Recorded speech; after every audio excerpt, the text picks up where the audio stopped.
Bismillahirrahmanirrahim.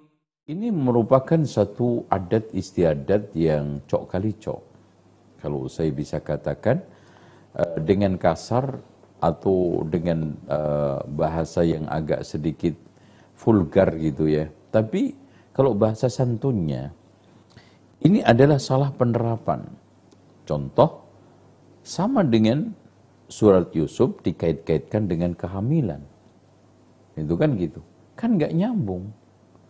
Ya, Nabi Yusuf tidak pernah hamil, kan gitu, kan ada. Dan Nabi Yusuf juga tidak pernah memiliki keterkaitan dengan soal soal kaitannya dengan prenatal, ya. Surat Yusuf dan Nabi Yusuf ketika itu murni menceritakan, ya, rona-rona kehidupan yang bertabur kesabaran.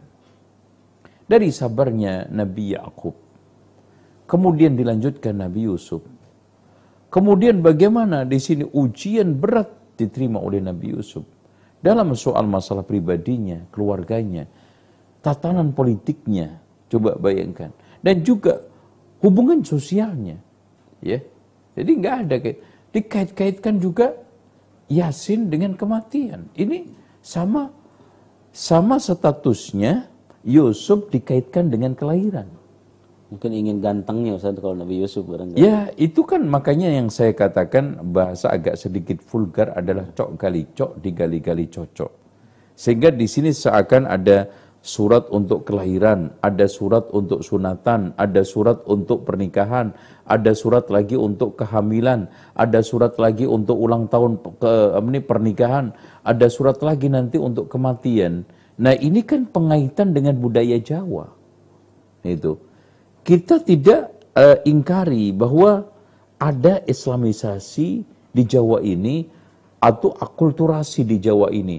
Tetapi sampai detik ini saya belum menemukan riwayat bahwa di antara para wali itu melakukan yasinan untuk acara-acara tersebut. Nah, yang kedua, ayat ini kan ayat spektakuler untuk panduan kehidupan, bukan kematian. Bahkan secara umum Al-Quran itu, dzalikal kitabu la raiba fihi hudan lil muttaqin, kan gitu.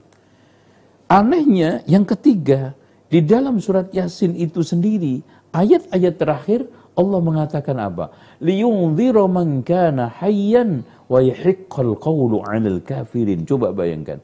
Agar dengan Al-Quran ini, Nabi Muhammad memberikan peringatan kepada orang yang hatinya hidup. Dan kehidupan hati itu karena adanya suatu manusia yang hidup di muka bumi ini. Awaman kana maitan fa ahyaynahu wa ja'alnahu. Itu adalah di dalam kehidupan dunia ini. Oleh karena itu, saya itu nggak menemukan nalar nyambungnya. Kenapa surat Yasin itu dihubung-hubungkan dengan kematian? Kalau kita kaitkan dengan hadis-hadis yang dhaif dan palsu itu pun nggak nyambung. Yasin qalbul Quran, umpamanya. Atau iqra'u ala mautakum Yasin ini. Mungkin yang agak mendekati pembenaran, bukan kebenaran ya. Saya katakan pembenaran adalah sabda Rasulullah yang bunyinya iqra'u ala mautakum Yasin.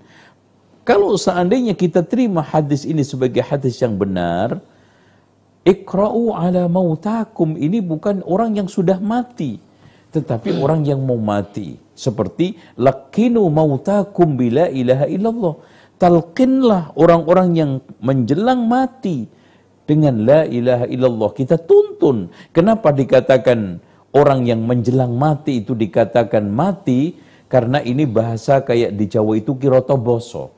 Seperti masak nasi, padahal masih beras.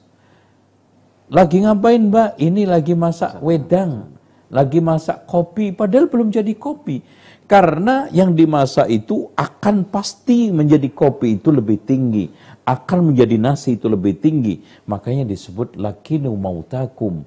Orang-orang yang ada kepastian secara tanda-tandanya mau mati, bacakanlah Yasin.